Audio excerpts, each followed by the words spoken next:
Coming up on the Paper Talk today, we're going to be talking about that VAR decision from Michael Oliver. I know we've already spoken about it, but there's a lot of fallout from it in the papers today, so we'll be getting into that as well. Plus, we'll be talking about Erik Ten Hag's future. Gary Neville has made a few comments that have got tongues wagging, so let's get into it.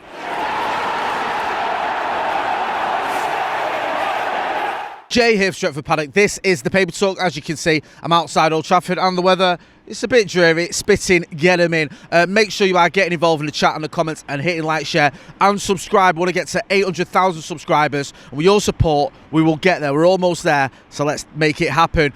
Most of the stories this morning about Manchester United are focusing on that penalty decision and also on Erik Ten Hag's future. The defeat at the London Stadium against West Ham has left Ten Hag deep in more trouble, I should say, because he's already in trouble, more trouble. So we'll get to that in a minute. First of all, I want to talk about that decision to award, I think it's David Coote, I think is the name of the referee, award the penalty. Now, at first, he didn't award the penalty against Manchester United. It was Michael Oliver on VAR that told him to go and check it out on the monitor, to have a look at it, and then he decided to give a penalty. Now, a lot of people have been making a lot of noise around this, how it wasn't a great decision. I think Darren Fletcher, who was up in the stands doing a bit of analysis, was quoted as calling it an effing joke, saying that the threshold for overturning decisions was meant to be high. That wasn't a high threshold.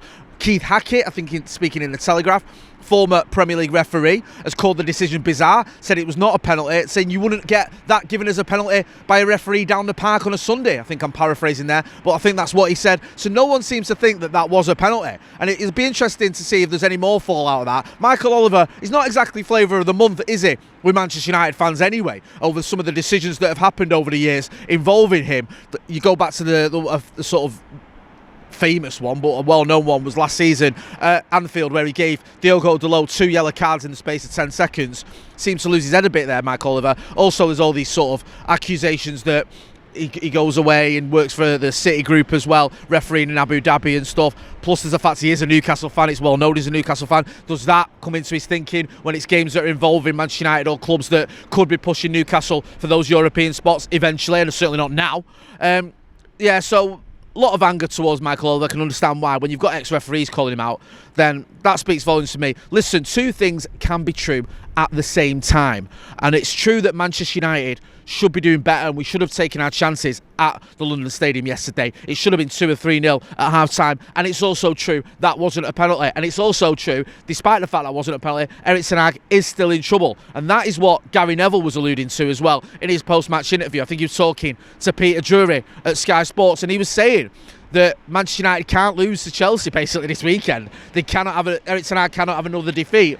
Now, he didn't come out and say Erik Ten Hag will be sacked if United lose, but that was what he was getting at. There's no question about that. And Gary Neville is someone who you'd expect would know about these things. Listen, Gary Neville covers a lot of, ticks a lot of boxes when it comes to Manchester United. I know some people get a bit annoyed with him, myself included, when he can be a little bit too objective, shall we say, when he's talking about other teams like Liverpool and City. I know he seems to be in that sort of area, Gary Neville, where Liverpool fans get annoyed with him when he's commentating and United fans get annoyed with him because we think he should be a bit harsher. But anyway, listen, Gary Neville, he is a United fan.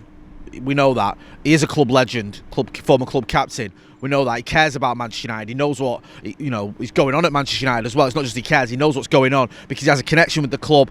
He's obviously been part of some of the sort of, say, the negotiations, but the discussions, I think, over the new stadium.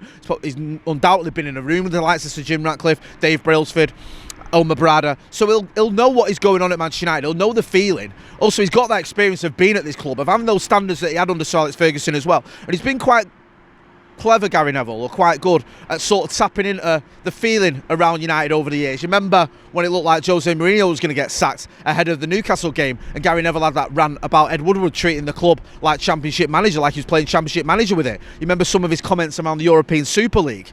He knew what he was talking about, and I think he got it right. Now, with this, I think he knows what he's talking about, and I think there's some accuracy in what he's saying. When he's saying Manchester United cannot lose against Chelsea, and you look at the run we're on, we lost to Spurs, we lost to Liverpool, yes, we beat Brentford, but we then lost to West Ham.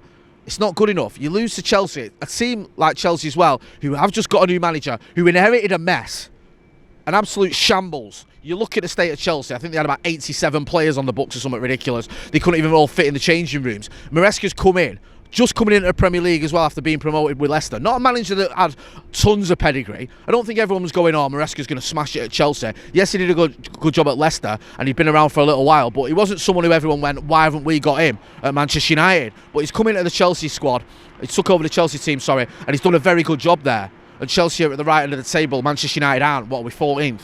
It's not good enough. So if you lose to a new manager who inherited a mess, then it's going to ask more questions of you, and you have to wonder how much more of this Erik Ten Hag can survive. And people may be getting kicking off in the comments going, oh, why are you talking about the manager's future all the time? Why do you keep doing this? Because everyone's talking about it, because the papers are talking about it, because we've been here before. We know what happens if you keep losing matches as a Manchester United manager. We saw it under Ole Gunnar Solskjaer. Ole Gunnar Solskjaer was a very, very popular manager with the United fans, and we saw what happened when he just kept losing matches.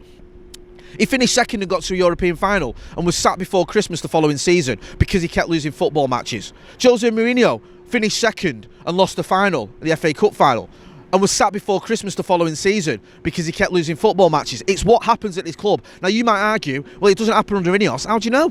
They've only been here for a few months, really.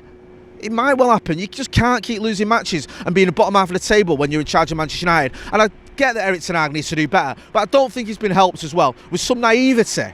And I use that word naivety from INEOS with our transfer policy this summer.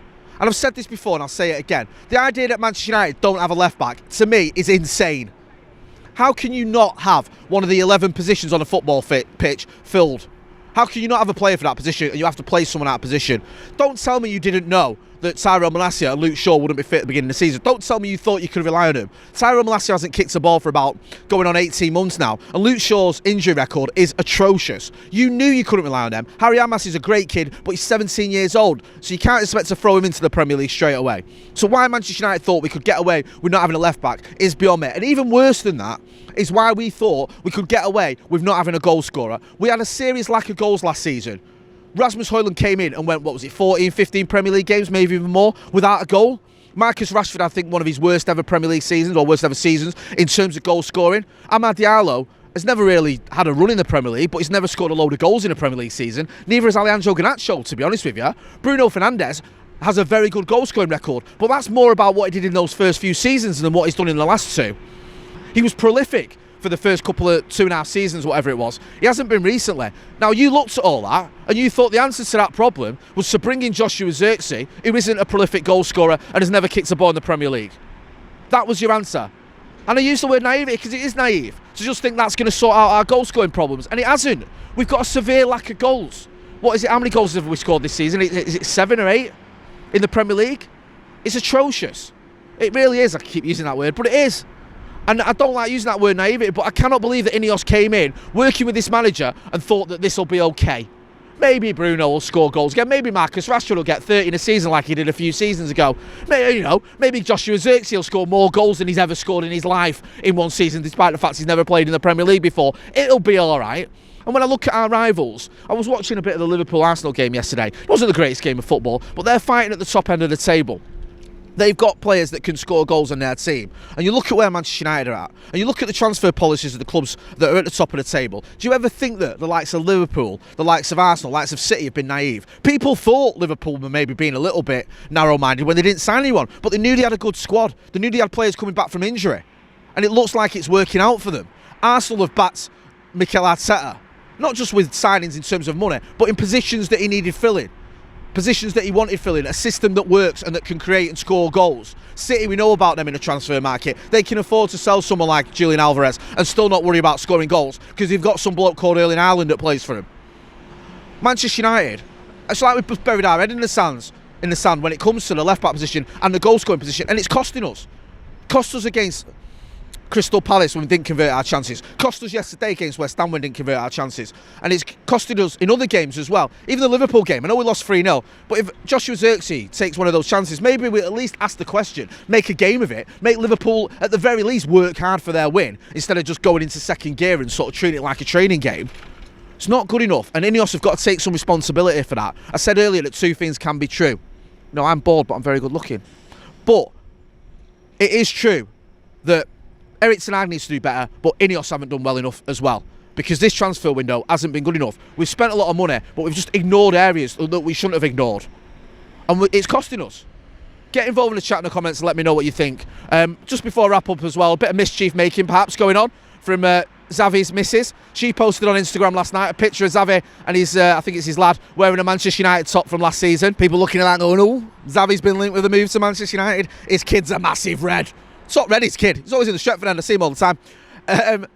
It's pretty meaningless, isn't it? It's just something to look at and get a little bit of intrigue going. I don't think it means Xavi's going to be taking over Erik Ten Hag anytime soon. Although, as Gary Neville has alluded to, if Erik Ten Hag doesn't start winning football matches starting at the weekend against Chelsea, he may be in serious trouble. We've got a game before that, obviously. The mighty Leicester in the FA Cup. No, the Carabao Cup. We have to win that one as well. We've got games that we have to win, but who knows if we will. I keep saying that every week and we don't win. So we'll have a preview for that moving forward. Also, Finn's going to be coming in today. We're going to be talking... That's Academy Scoop, you don't know who that is. We're going to be talking about some kid called Chido Obi Martin, and now Arsenal have absolutely had our pants down with that one. Hey, he looks like a complete disaster. So we'll be getting into that on Academy Review later. Make sure you are hitting like, share and subscribe. Don't forget as well, we've got the Paddock podcast later on this afternoon. Plus, we've got all the post-match reaction from yesterday, so you can go and check that out. I'm Jay Motty. This has been Paper Talk outside a pretty grim, in more ways than one, Old Trafford. Thanks for watching.